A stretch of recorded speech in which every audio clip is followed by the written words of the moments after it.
The Indianapolis 500 is more than just a race. It's a legend, a cultural icon. For those that compete, a hunger. This is, and always will be, the greatest spectacle in racing.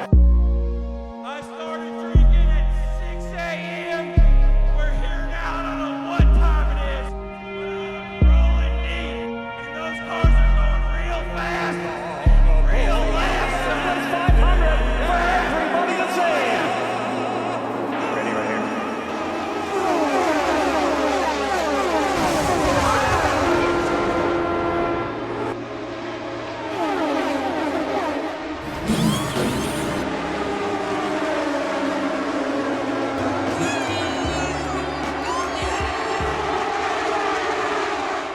This is our podcast called The Golden Standard, Guardians of the Brickyard, inspired by the story of the Yellow Shirts, who guard and protect the Indianapolis Motor Speedway. Thanks, Andrew. When race fans flock to the Circle City for the Indianapolis 500, it's the friendly faces inside the fences, the Yellow Shirts, that make it all possible. That sound is unmistakable.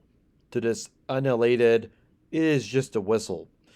To anyone who has stepped foot onto the hallowed grounds of the 16th in Georgetown and Indianapolis, Indiana, it's a command and the start of the sound of the Indianapolis Motor Speedway Safety Patrol, also known as the Yellow Shirts. For over 100 years, they've been the human wall between the fastest cars and the world's largest single-day crowd. Today, we're looking at the history of the legendary Yellow Shirts. In the early days of around 1911, security was a bit, quote, Wild West at the Indianapolis Motor Speedway, as you had a lot of local police, people hired with muscle, but there wasn't a unified face of the track.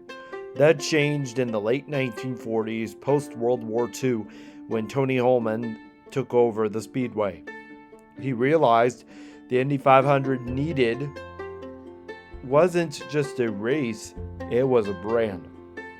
He needed a professional, recognizable force. He formalized the Safety Patrol, gave them their signature color, and turned a job into a tradition. The Yellow Shirts aren't just seasonal employees, though. For many, it's a family legacy. We're talking generations of families and grandfathers passing the torch of the whistle to their grandsons. Today, the track patrol is over 2,000 strong during the month of May.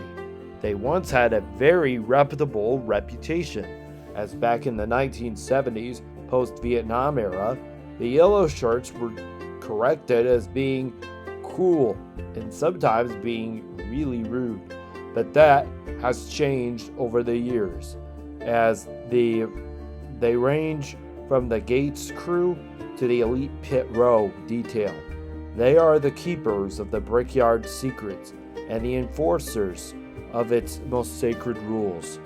So the next time you're at the track and hear that whistle, don't just move aside. Take a look at the person behind it. You're looking at a century of racing history standing right in front of you. And that right there, with the roaring crowds, the screaming fans, and the cases and cases of Bud Lights, or if you've ever interacted with the Yellow Shirt, the cases of being yelled and cussed at are a part of being at the Indianapolis Motor Speedway. So look at them as you will, but also look at them as the safeguards of the hollow track over 100 years old. Before you go to the 110th Indianapolis 500, please do one thing as a patron that has been there before. Respect the Yellow Shirts and respect their quality of life and respect that they are trying to do a job and protect the track. I am Bear-Lents, and this has been another edition of the Indianapolis 500 podcast, a Borg Warner production. And this series was called The Gold Standard.